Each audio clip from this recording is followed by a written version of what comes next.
जय भोलेनाथ। श्री शिव महापुराण का अध्याय 138 और इस अध्याय का नाम है भगवान शिव जी का दिव्येश्वर अवतार।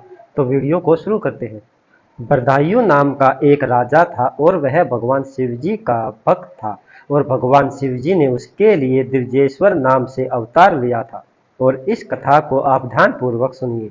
जब भगवान शिव जी ने ऋषभ का रूप धारण किया था तो उसके प्रभाव से बरदायु को उत्पन्न किया और बरदायु का विवाह राजा चंद्रागत की पुत्री सीमांतनी से हुआ। एक दिन राजा बरदायु अपनी पत्नी सीमांतनी को लेकर जंगल में विहार करने के लिए गया और जंगल में शिव पार्वती ने उसकी परीक्षा लेने के लिए द्विज दंपति का रूप धारण किया और अपनी माया से एक शेर भी उत्पन्न किया और राजा बरदायु के पास जाकर बोले, हे राजन, आप हमारी इस शेर से रक्षा कीजिए। जैसे ही राजा बरदायु ने धनुष पर बाण चढ़ाया तो वह शेर ब्राह्मण की पत्नी को उठाकर ले गया और राजा के बाणों का उस शेर पर भी कोई प्रभाव नहीं पड़ा और वह ब्राह्मण की पत्नी रोते चिल्लाते हुए बोली, हे स्वामी, मेरी रक्षा कीजिए। और स्त्री का अपहरण हो जाने पर ब्राह्मण जोर जोर से रोने लगा और बहुत दुखी हुआ।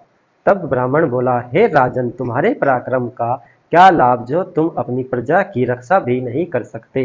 ब्राह्मण की बात सुनकर राजा बरदायु को बहुत दुख हुआ और वह सोचने लगा कि जो क्षत्रिय राजा अपनी प्रजा की रक्षा नहीं कर सकता वह जीवित रहने योग्य नहीं है। और राजा बरदायु अपने दुर्भाग्य को कोसने लगा और वह सोचने लगा कि मेरी शक्ति नष्ट हो गई है और अब मुझे अपने प्राणों को त्याग देना चाहिए। तब उसके पश्चात राजा बरदायु ने अपनी सारी संपत्ति ब्राह्मण को दे दी और उसे कहा कि तुम्हें और कुछ चाहिए तो मुझे बता सकते हो। तब ब्राह्मण राजा बरदायु से बोला, मेरी पत्नी तो जीवित नहीं रही, अतः आप अपनी पत्नी भी मुझे दे दीजिए। तब राजा बरदायु ने कहा, मैं अपना सब कुछ दे सकता हूँ परंतु अपनी पत्नी नहीं दे सकता।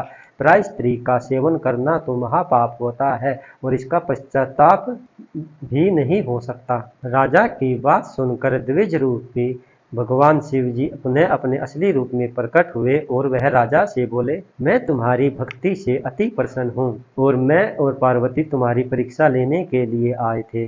और वह स्त्री जिसे शेर उठाकर ले गया था वह पार्वती थी और उस शेर को हमने अपनी माया से ही उत्पन्न किया था जिसे तुम्हारे बाणों का भी कोई प्रभाव नहीं पड़ा और इसी कारण तुम उसका वध नहीं कर सके।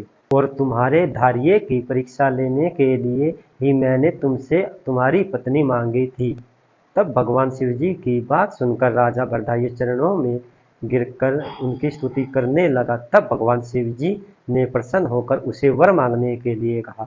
तब राजा बरदायु ने भगवान शिव जी से शिव भक्ति का वरदान मांगा और अपने माता पिता व्रजबाहु के लिए भी शिव भक्ति का ही वरदान मांगा और व्रजबाहु की पत्नी ने भी अपने माता पिता के लिए शिव भक्ति का वरदान मांगा। तो गाइस, आपको यह कथा कैसी लगी कमेंट में जरूर बताएं और बने रहे हमारे अध्याय 139 के साथ। जय भोलेनाथ।